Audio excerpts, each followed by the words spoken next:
ಇಲ್ಲಿಗೆ ಬಂದ್ಮೇಲೆ ಒಂಥರ ಪಾಸಿಟಿವ್ ವೈಬ್ ಸಿಕ್ಕಿದೆ. ಪ್ರತಿ ವೀಕ್ಲಿ ಕೂಡ ಬರ್ತಿದ್ದೀನಿ ನಾನು. ಬಂದಾಗ ದೇವ್ರನ್ ಕೇಳಿದಾಗ ಗುರುಜಿ ಹೇಳಿದ್ರು, ನೀ ಕಾಯಿ ಕಟ್ಟಿ ಇದ್ ಮಾಡಿ ನಿಮ್ಗೆ ಒಳ್ಳೇದಾಗುತ್ತೆ ಅಂತ ಹೇಳಿದ್ರು.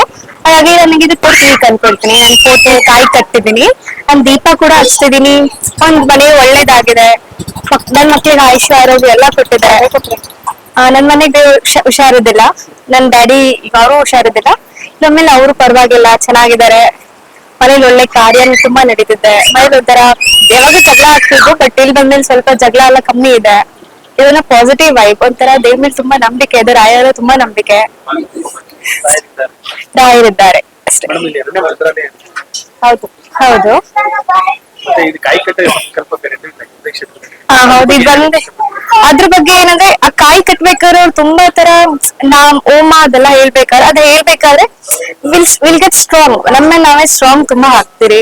ಅವ್ರ ಅಕ್ಷತೆ ಹಾಕ್ಬೇಕಾದ್ರು ಅಷ್ಟೇ ಒಂದೊಂದು ಶಾಸ್ತ್ರ ಬೆಳಿ ಹೇಳ್ತಾರೆ, ಹಿಂಗ್ ಮಾಡಿ ಹೇಳ್ಕೊಡೋದು, ಅಥವಾ ಹೆಣ್ಮಕ್ಳು ಹೇಗಿರ್ಬೇಕು ಇಲ್ಲಿಗೆ ಬಂದಾಗ.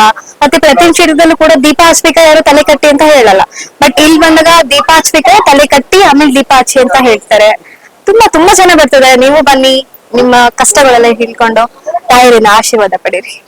ಅನ್ನ ಪ್ರಸಾದ ಇಲ್ಲ, ಬಟ್ ಬಂದಾಗೆಲ್ಲ ಊಟ ಮಾಡ್ಕೊಂಡು ಹೋಗ್ತಾರೆ. ಸಮಟೈಮ್ಸ್ ತುಂಬಾ ಚೆನ್ನಾಗಿರುತ್ತೆ, ಸ್ವೀಟ್ಸ್ ಕೂಡ ಇರುತ್ತೆ, ಪ್ರಸಾದ ಕೂಡ ಇದೆ. ಒಂಥರ ಚೆನ್ನಾಗಿದೆ. ನೀವು ಬಂದಿದ್ದೀವಿ ರಾಯರ ಆಶೀರ್ವಾದ ತಗೊಂಡು. ಬದಲಾವಣೆ ಆಗಿದೆ. ಮನೇಲಿ ಒಂಥರ ಪಾಸಿಟಿವ್. ಮನೇಲಿ ಪ್ರತಿ ವಾರ ನಾವು ರಾಯರ ನೆನ್ಸ್ಕೊಂಡಿದ್ದಾಗ, ರಾಯರನ್ನ ಫಸ್ಟ್ ಈ ದೇವ್ರಿಗೆ ನಮ್ಗೆ ಜ್ಞಾಪನ ಆಗೋದು, ಈ ದೇವಸ್ಥಾನನೇ ನಮ್ಗೆ ಜ್ಞಾಪನ ಆಗೋದು. ಬಿಕಾಸ್ ನಾವ್ ಇದುವರೆಗೂ ಮಂತ್ರಾಲಯಕ್ಕೆ ಹೋಗಿಲ್ಲ, ಇದೇ ಮಂತ್ರಾಲಯಕ್ಕೂ ನಾವು ಬರ್ತಿದ್ದೀವಿ. ಬನ್ನಿ, ಚೆನ್ನಾಗಿದೆ. ಒಂದ್ಸಲ ನಿಮ್ಮ ಕಷ್ಟಗಳ ರಾಯರ ಹತ್ರ ಹೇಳ್ಕೊಳ್ಳಿ, ಚೆನ್ನಾಗಿರುತ್ತೆ. ನಿಮ್ ರಾಯರ ಆಶೀರ್ವಾದ ಸಿಗುತ್ತೆ.